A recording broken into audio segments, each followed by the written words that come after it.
صاحب مجھے وہ واقعہ یاد آتا ہے کہ آپ صلی اللہ علیہ وسلم کو بچپنا ہے اور سیدنا ابو طالب ان کو اپنے کندھوں پہ بٹھاتے ہیں اور کوئی باغ ایسا نہیں، کوئی گلشن ایسا نہیں، کوئی بازار ایسا نہیں، حرم سین حرم ہو، گلیاں ہو، بازار ہو، ہر جگہ ان کو سیر کراتے ہیں حضور صلی اللہ علیہ وسلم۔ یہ محبت ہے، بہت خوبصورت جی۔ پہلے تو آپ کا شکریہ اور سلام عقیدت پیش کرتا ہوں کہ آج آپ نے دین فطرت کی فطرت سے آغاز کیا ہے، بہت شکریہ۔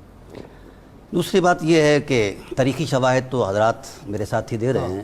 آپ نے بہت بڑی کتاب لکھی ہے، کوئی خاص باتیں سیدنا ابو طالب کی بتائیں۔ میں نے 12,500 صفحات پر مکمل تھیسز لکھا ہے شان ابو طالب پر۔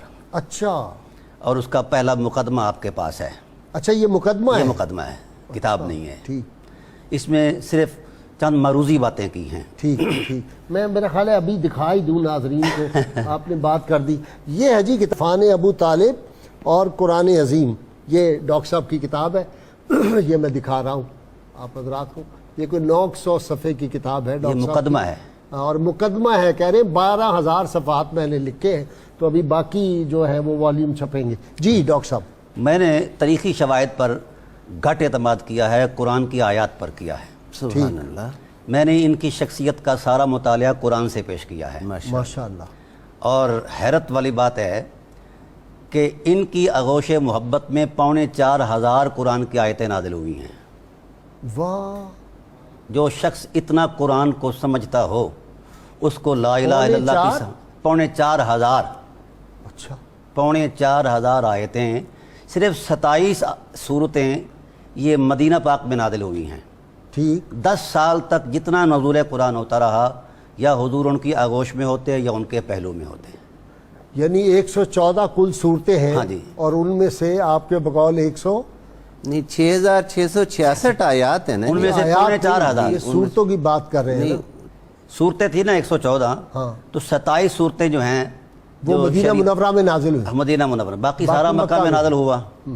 اور اس میں سے بھی وہ 3 سال الگ کر کے پھر میں نے اس کی ضرب تقسیم کی ہے، تقریباً 4,500 قرآن کی آیتیں آغوش ابو طالب علیہ السلام میں نازل ہوئی ہیں۔ واہ واہ واہ واہ، اور قرآن سے ان کا ربط ایسا ہے کہ جو کچھ انہوں نے کہا قرآن اس کی تائید میں اترا، ماشاءاللہ۔ اور جو کچھ کہا اس کی تائید قرآن حکیم نے کی۔ میں نے 100 سے زائد موافقات قرآن حضرت ابو طالب علیہ السلام کے ساتھ تلاش کی ہیں۔ آپ نے ان واقعات کی طرف اشارہ فرمایا کہ گلیوں میں اٹھا کر پھرتے تھے۔ پہلا یوم ولادت ہے، پہلا دن ہے۔ سب سے پہلے جناب عبد المطلب علیہ السلام حرم نبوت میں حاضر ہوئے تو حضور کو اٹھا کر چوما اور یہ کہا کہ الحمدللہ الذی آتانی الغلام قد صاد فی الماد فی الغلمان، اللہ تیری حمد ہے، تو نے ایسی عظیم ذات ہمیں عطا فرمائی، یہ پنگوڑے میں تاجدار لگتا ہے۔ واہ واہ واہ واہ، قریب میں سبحان اللہ۔ قریب میں حضرت ابو طالب کھڑے تھے، سبحان اللہ۔ کہنے لگے ابا جی تضمیناً کچھ کہوں؟ ہاں، فرمایا کہو۔ کہا فمن مثلہ ای معمل اذا قاسہ الحکام عند التفاضل، ہائے ہائے ہائے، آپ تو ان کو پنگوڑے میں تاجدار دیکھتے ہیں، میں نے دیکھا ہے، میری نگاہ بصیرت دیکھ رہی ہے کہ قیامت تک آنے والے تاجدار، سب تاجدار اپنے تاج سجا کر جب آئیں گے تو میرے محبوب کا جب طلوع ہوگا ان تاجداروں میں تو ان کے قدموں میں گر جائیں گا۔ کون ہے اس تاجدار کی مثال؟ فمن مثلہ ای محمد۔ سبحان اللہ۔ اور پھر حضور کو لیا۔ واہ واہ، قبلہ غازی صاحب، فطرت خود بولتی ہے ہاں، اور اس کا ایک حسن ہے۔ اٹھایا حضور کو اور دائیں رخسار پر بوسہ دیا۔ بوسہ دیتے ہوئے جو لمس نبوت کا فیض اندر داخل ہوا تو جذباتی انداز میں بولے ملک الناس لیس لہ شریک هو الوهاب والمبدئ والمعید ومن تحت السماء له بحق ومن فوق السماء له عبید۔ اس بے مثال بنانے والے کو کوئی لا شریک ہی بنا سکتا ہے۔ واہ واہ واہ واہ واہ، کیا کہنے۔ وہ کمال حسن حضور ہے کہ کہ گمان نقص جہاں نہیں، یہی پھول خار سے دور ہے، یہی شمع ہے کہ پھر پہلی لوری آپ نے دی۔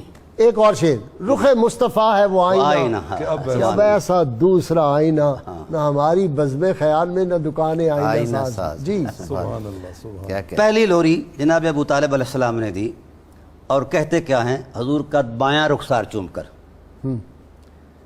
تاریخی شواہد اپنی جگہ پر بحال ہیں، میں نے ان کو کبھی نہیں چھیڑا، میں قرآن کریم کا طالب علم ہوں۔ ماشاءاللہ، سبحان اللہ۔ ابھی نزول وحی کو 40 سال باقی ہیں، اور پورا جزیرہ عرب فترۃ الوحی سے گزر رہا ہے، ٹھیک، لفظ نبوت سے کوئی آشنا ہی نہیں ہے، واہ تو پہلے اٹھایا اور بائیں رخسارے پر جب بوسہ دیا تو یوں لہرا کر کہا انت النبی محمد اللہ، اگر مسود سبحان اللہ، لمسودین اکارم تابو و تاب المولد نعم الارومۃ اصلها وامر الخدم الاوحد وانی تزام لم امت وانا الشجاع الاربد سبحان اللہ، وبنو ابیک کانہم اسد کانہم اسد الارین توقدوا. واہ یہ واہ پہلی لوری ہے. ہائے ہائے ہائے، ذرا آپ اس کے ترجمہ کر دیں جو ابھی اشعار آپ نے شعر یہ انت النبی محمد، ابھی قرآن بھی خاموش ہے، وہی بھی خاموش یہ ہے. نبی محمد صلی اللہ علیہ وسلم، اے نبی محمد، اے محمد انت النبی محمد،